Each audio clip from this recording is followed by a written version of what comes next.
Iyak Moments Part 1. Nung bata tayo, clingy tayo sa mga magulang natin. Gusto natin sumama sa kahit anong lakad nila.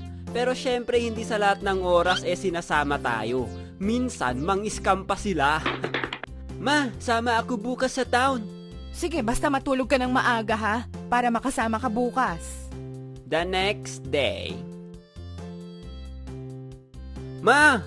Ma! Asan si Mama? Wala na, iniwan ka. Umalis sa kanina pa. Ha? Sabi niya isasama niya ako. Bakit hindi niya ako ginising? Tulog mantika ka kasi. Shut up! Hindi ka binilhan ng laruan. Isang reason kung bakit hindi tayo sinasama ng magulang natin sa mga lakad nila, kasi dahil sa pabili tayo ng pabili ng kung ano-ano. Marami na akong na-witness na ganito na madaming umiiyak na bata sa harap ng toy store at nakaka-relate ako sa kanila. Pero hindi OA na katulad ng mga nakita ko na halos sumabog na yung tenga ko sa lakas ng iyak nila habang nagtatantrum sa sahig. Nalulungkot lang ako dati na hindi mabili ng magulang ko yung laruan na gusto ko. Siyempre hindi naman kami mayaman. Alam ko na nung bata ako kung ano ang status namin sa buhay. Mas uunahin nila bilhin yung mga pangunahing kailangan namin kaysa sa mga laruan. Naligaw din ako dati sa town. Panahon na hindi ko pa kabisado yung lugar. Nahiwalay ako sa mama ko sa gitna ng palengke. At leche, nakakakaba na nakakayak pala yung experience na yun. Yung ayaw mo gumalaw dahil feeling mo mas lalo kang maliligaw. Feeling mo parang may kikidnap sa'yo sa dami ng mga tao na dumadaan. Oh, class dismissed na. Alright, uwian na. Makakanood na ulit ako ng Dragon Ball. Ito na yung inaabangan ko na laban ni Gohan at Cell. Jen, ilipat mo nga sa balita. Ano ba yan? Mamaya na pa. Manunood pa ako ng Dragon Ball eh. Hay, puro kayo cartoons. Mag-aaral nga kayo. Gumawa ka ng assignment mo dyan. Baka may mga assignment ka dyan, hindi mo na naman gagawin. Ayaw ng papa ko dati na nanonood kami ng mga cartoons or anime dati. Kaya potek yan, nakakaiyak talaga kapag biglang nilipat sa balita. Nakikipag-agawan pa ako dyan sa remote dati eh. Kapag patalastas na sa balita, ililipat ko kaagad sa anime para kahit masulyapan man lang yung laban ng mga pinapanood ko. Akala ng papa ko, nakakasira sa pag-aaral yung mga palabas na yun. Hindi niya alam na magiging ganun na din yung trabaho ko paglaki, tagagawa ng animation. Hindi ka pinayagan mag-outing. Sa sobrang concern ng mga magulang natin sa atin, hindi nila tayo hinahayaan na sumama sa outing. Lalo na yung mga dagat-dagat na yan. Nako, hirap kang makasama dati nung bata ka. Ang tanging magagawa mo na lang, umiyak sa gilid habang pinapanood umalis yung mga pinsan mo para mag-swimming. Natatawa nga ako dito sa atin eh. Ang legal age sa atin dito sa Pinas para payagan lumabas, 30. Kaya hanggang 30 ka iiyak dahil hindi ka pinapayagan lumabas. Lalo pa ngayon na hindi na safe gumalagala. Hindi binigyan ng baon. Ang baon ng isa sa mga nagmo-motivate sa atin pumasok sa school. Pero kapag ito hindi na ibigay ng magulang mo, nakakaiyak ma-friends. Parang lantang gulay kang papasok dahil wala kang baon. Hindi mo mabili yung paborito mong snack sa school. Alam mo yung gusto mo na lang mapabilis yung araw para kinabukasan may baon ka na ulit. Palo ng magulang. Isa sa mga nagpaiyak talaga sa atin nung mga bata tayo yung physical punishment. Kapag may nagawa kang ikinagagalit ng magulang mo, nako, ihanda mo ng sarili mo dahil hindi mo alam kung anong gagamitin nila. Maaring hanger, tsinelas, walis tambo, o kaya ang pinakamasakit na sinturon. Pero hindi lang physical ang nakakasakit, meron ding verbal. Yung tipong hindi mo nagawa ng tama yung pinapagawa nila, sasabihan ka ng kung ano-ano na parang ang bobo mo. Kaya sa mga parents dyan, ingat sa pagbitaw ng mga salita kasi tatatak yan sa utak ng bata. Hanap tayo ng paraan paano sila turuan ng tama na hindi masisira yung mental health nila. Hindi tinirhan ng ulam.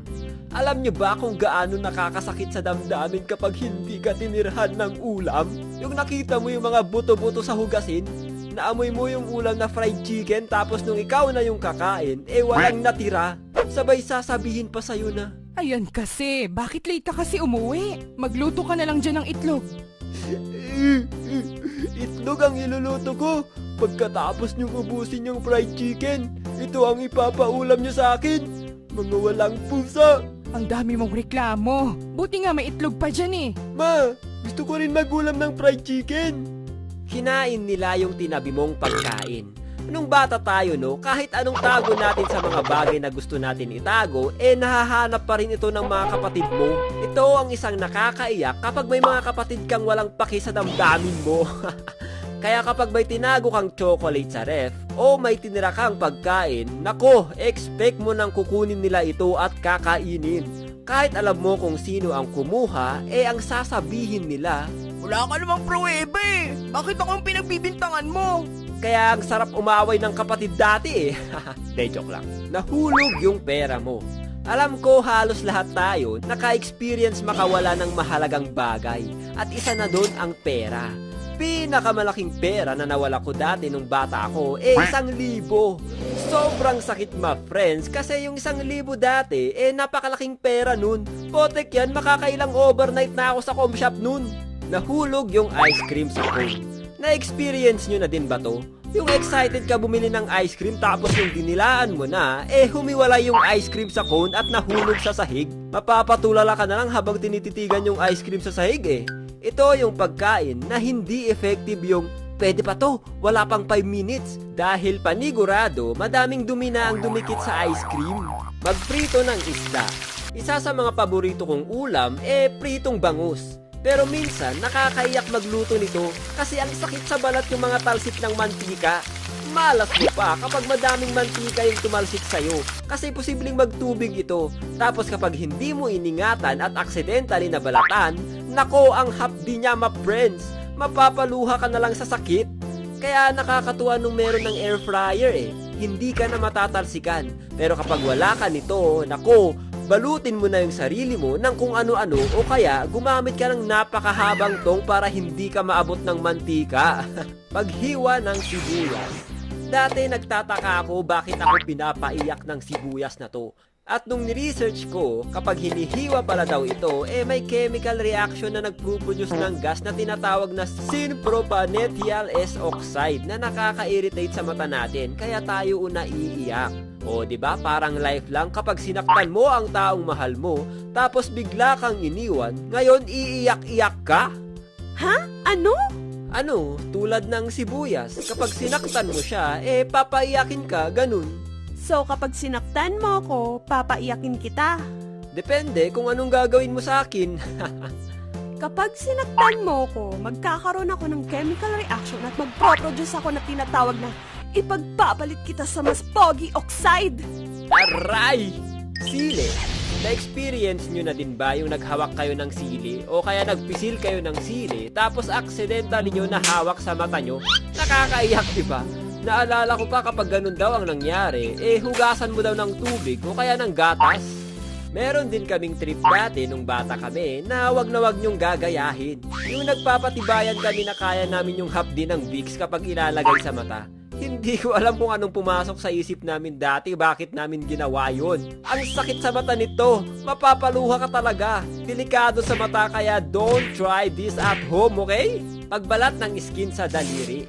Grabe, ito ang isa sa nakakaiyak talaga ma friends. Yung gusto mo tanggalin yung skin na nakausli sa daliri mo, pero napasobra. Iyak malala talaga ito dahil masakit to lalo na kapag maghuhugas ka ng pinggan o kaya maliligo dahil exposed yung sugat.